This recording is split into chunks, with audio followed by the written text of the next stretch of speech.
नमस्कार, मी प्राध्यापक N R Jagtap. तुम्ही पाहताय चावडीन्यूज.com. नसरापूर बालिका अत्याचार व हत्या प्रकरणातील नराधम आरोपीला तात्काळ फाशी द्या. सासवडकरांचे सासवडच्या शिवतीर्थावर निषेध आंदोलन. संपूर्ण महाराष्ट्राला हादरवणारी तसेच माणुसकीला काळीमा फासणाऱ्या नसरापूर बालिका अत्याचार व हत्या प्रकरणामुळे संपूर्ण महाराष्ट्रात सध्या संतापाची लाट उसळली आहे व या प्रकरणातील आरोपीला तात्काळ फाशी देण्याची मागणी जोर धरू लागली आहे.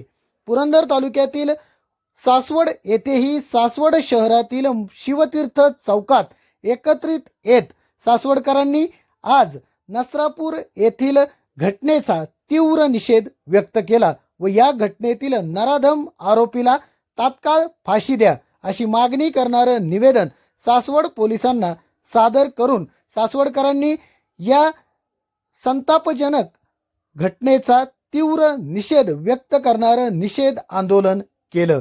या आंदोलनात मुली व महिलांचा उत्स्फूर्त सहभाग या घटनेबद्दल समाजातील सर्वच स्तरातून संतापाची लाट उसळली असल्याचं यातून निदर्शित करीत होता.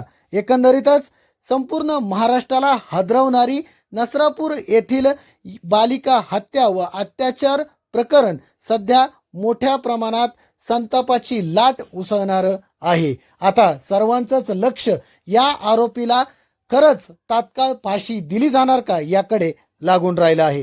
सासवडकरांनी आज या निषेध आंदोलनावेळी निवेदन सादर केलं.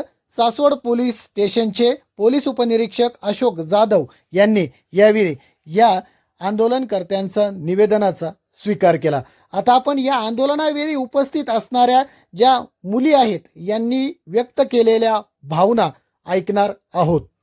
शिक्षा देणारा मला दिलीच पाहिजे, कारण हे सर्व आमच्या शिक्षणावर येणारे एक बाधा आहे आणि आम्ही ही बाधा सहन करणार नाही. सरकारला एकच विनंती आहे की मुलींची सुरक्षा ही सर्वात मोठी घटना आहे. खरंच आहे, लाडकी बहीण सुद्धा पण सुरक्षा ही मुलींची खरंच गरज आहे, कारण आम्हाला पुढे अजून जाऊन खूप शिकायचं आहे आणि असल्या घटनांमुळे आम्ही मागे पडलेलं हे आम्हाला चालणार नाही. सरकारला एकच विनंती आहे की त्याला देणारा धमाला फाशी शिक्षा तर झालीच पाहिजे. नमस्कार, मी सकाळ नासरापूरमध्ये झालेल्या 3 वर्षाच्या मुलीवरती जो अत्याचार झाला त्या नराधमाला फाशीची शिक्षा झाली पाहिजे असं मी जाहीर करते. नाही का, एवढ्या मुलीचा जीव घेतात, तिच्यावरती अत्याचार करतात, हे समाजाला पण समजलं पाहिजे ना की त्या खुनाला खरंच फाशी झाली पाहिजे. केवढा तो जीव होता, त्याला थोडी समजत होतं की आपल्याला सोबत कोण घेऊन जातो तर आपल्याला काय करेल किंवा काय नाही. धन्यवाद.